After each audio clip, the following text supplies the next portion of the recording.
Introduction. Gerunds are sometimes called verbal nouns. When a verb ends in ing, it may be a gerund or a present participle. It is important to understand that they are not the same.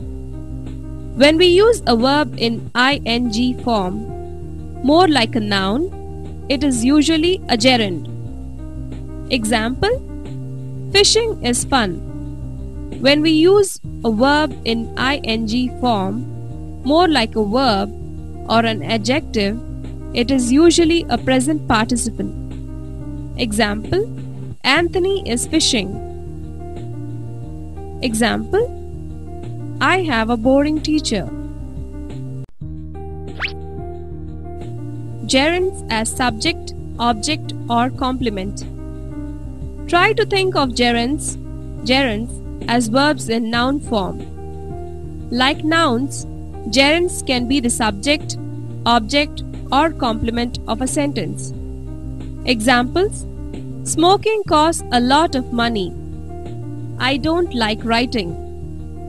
My favorite occupation is reading. But like a verb, a gerund can also have an object itself. In this case, the whole expression can be the subject, object or complement of the sentence. Examples: smoking cigarettes costs a lot of money. I don't like writing letters. My favorite occupation is reading detective stories. Like nouns, we can use gerunds with adjectives, including articles and other determiners. Examples: pointless questioning, a settling of debts, the making of Titanic, his drinking of alcohol. But when we use a gerund with an article, it doesn't usually take a direct object. Examples: a settling of debts, not a settling debts. Making Titanic was expensive. The making of Titanic was expensive. Gerunds after prepositions. This is a good rule. It has no exceptions. If we want to use a verb after preposition, it must be a gerund.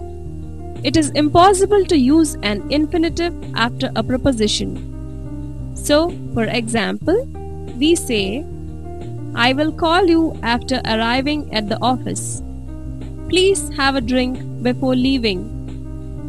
I am looking forward to meeting you. Do you object to working late? Tara always dreams about going on holiday. Notice that you could replace all the above gerunds with real nouns.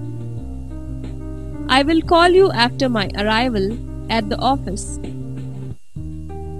Please have a drink before your departure. I am looking forward to our lunch. Do you object to this job? Tara always dreams about holidays. Gerunds after certain verbs. We sometimes use one verb after another verb. Often the second verb is in the infinitive form. For example, I want to eat. But sometimes the second verb must be in gerund form. For example, I dislike eating. This depends on the first verb.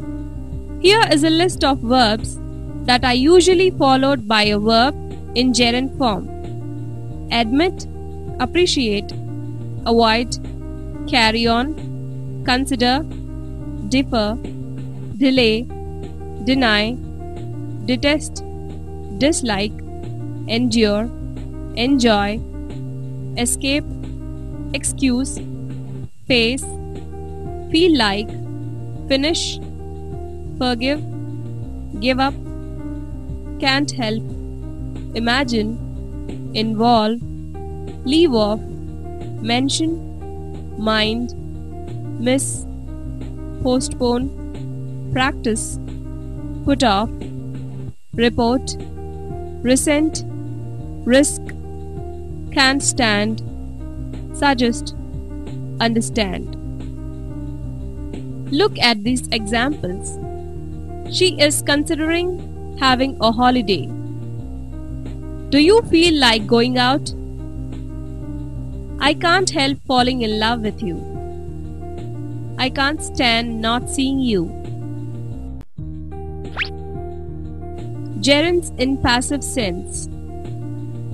We often use a gerund after the verbs need, require, and want. In this case, the gerund has a passive sense. Examples: I have 3 shirts that need washing. Need to be washed. This letter requires signing. Needs to be signed. The house wants repainting. Needs to be repainted.